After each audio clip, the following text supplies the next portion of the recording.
Hello friends, welcome to my channel અરુકુક ગુજરાતી. આજે બનાવીશું બહાર મળે તેવો જ કાજુ દ્રાક્ષ શ્રીખંડ. ઘરે શ્રીખંડ એકદમ સરળતાથી અને બહાર મળે તેવો જ તૈયાર થશે અને ટેસ્ટમાં ખૂબ જ સારો લાગે છે. તો ચાલો બનાવી લઈએ. ફ્રેન્ડ્સ, જો તમને મારી રેસિપીના વિડીયો જોવા ગમતા હોય તો વિડીયોને લાઇક અને વધુને વધુ શેર કરજો. હજુ સુધી ચેનલ સબસ્ક્રાઈબ ન કરી હોય તો સબસ્ક્રાઈબ કરજો. તો કાજુ દ્રાક્ષ શ્રીખંડ બનાવવા માટે મેં 1 લીટર ફૂલ ફેટવાળું દૂધ ગરમ કર્યા વગર લીધું છે.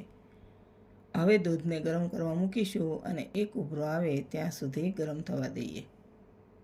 તો થોડી વાર પછી દૂધ ગરમ થઈ ગયું છે અને એક ઉભરો આવી ગયો છે. તો દૂધને નીચે ઉતારી લઈએ અને આ રીતે પાણીમાં મૂકી સતત ચલાવતા રહી ઉપર બિલકુલ તર ન બને તે રીતે ઠારી લઈએ.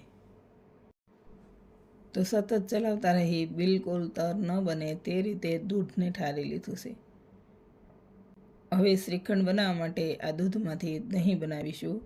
તો વાટકીમાં 1 ચમચી મોળું દહીં લઈ લઈએ. તેમાં 2 થી 3 ચમચા જેટલું દૂધ નાખી બરાબર મિક્સ કરી લઈએ.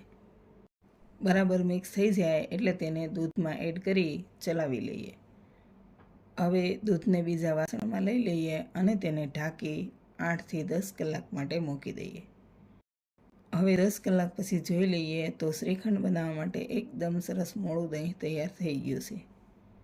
હવે આ દહીંમાંથી મસ્કો તૈયાર કરીશું. તો કોઈ પણ ઊંડું આ રીતનું વાસણ લઈ લઈએ, તેના પર ગરણી કે ચારણી મૂકી દઈએ અને હવે તેના પર કોટનનું કપડું મૂકી આપણે તૈયાર કરેલું બધું જ દહીં તેમાં એડ કરીશું. હવે દહીંમાંથી પાણી નિતારવા માટે આપણે તેની આ રીતની પોટલી વાળી લઈએ.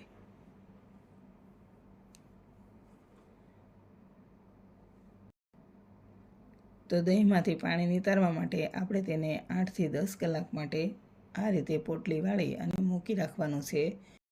જો આપણે તેને બહાર રાખીશું તો ગરમીના કારણે દહીં ખાટું થઈ જશે, એટલે પોટલી વાળી તેને આપણે ફ્રીજમાં મૂકીશું.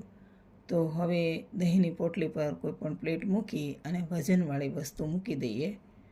હવે તેને 8 થી 10 કલાક માટે ફ્રીજમાં મૂકી દઈએ. હવે 10 કલાક પછી પોટલી ખોલીને જોઈ લઈએ તો દહીંમાંથી બધું જ પાણી નીચેના વાસણમાં નીતરી ગયું છે અને એકદમ સરસ મસ્કો તૈયાર થઈ ગયો છે. તો તેને પ્લેટમાં લઈ લઈએ.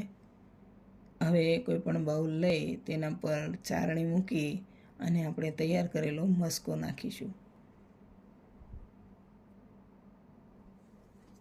હવે તેમાં 1 ચમચી જેટલો મિલ્ક પાવડર અને અડધો કપ તળેલી ખાંડ નાખીશું. ખાંડ તમે તમારા ટેસ્ટ પ્રમાણે ઓછા વધુ કરવી હોય તો કરી શકો છો. હવે તેને ચલાવતા રહી ચાળી લઈએ. તો આ રીતે ગરણીમાં એકસાથે બધું લઈ અને ચાળી લેવાથી બધું સારી રીતે મિક્સ થઈ જશે અને આપણો શ્રીખંડ એકદમ સરસ રેડી થઈ જશે.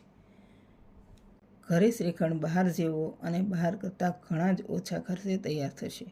બહારથી લેવાની બિલકુલ જરૂર નથી પડતી અને એકદમ સરળતાથી શ્રીખંડ ઘરે તૈયાર થઈ જાય છે.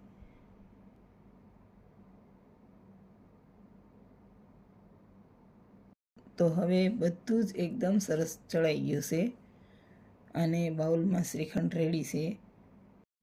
તો હવે તેમાં ફ્લેવર માટે 1 નાની ચમચી જેટલો એલચી પાવડર નાખીશું અને અત્યારે આપણે કાજુ દ્રાક્ષ શ્રીખંડ તૈયાર કરવાનો છે. તો 2 મોટી ચમચી જેટલા કાજુના ફાડા નાખીશું અને 2 મોટી ચમચી જેટલી દ્રાક્ષ નાખીશું. હવે તેને બરાબર મિક્સ કરી લઈએ.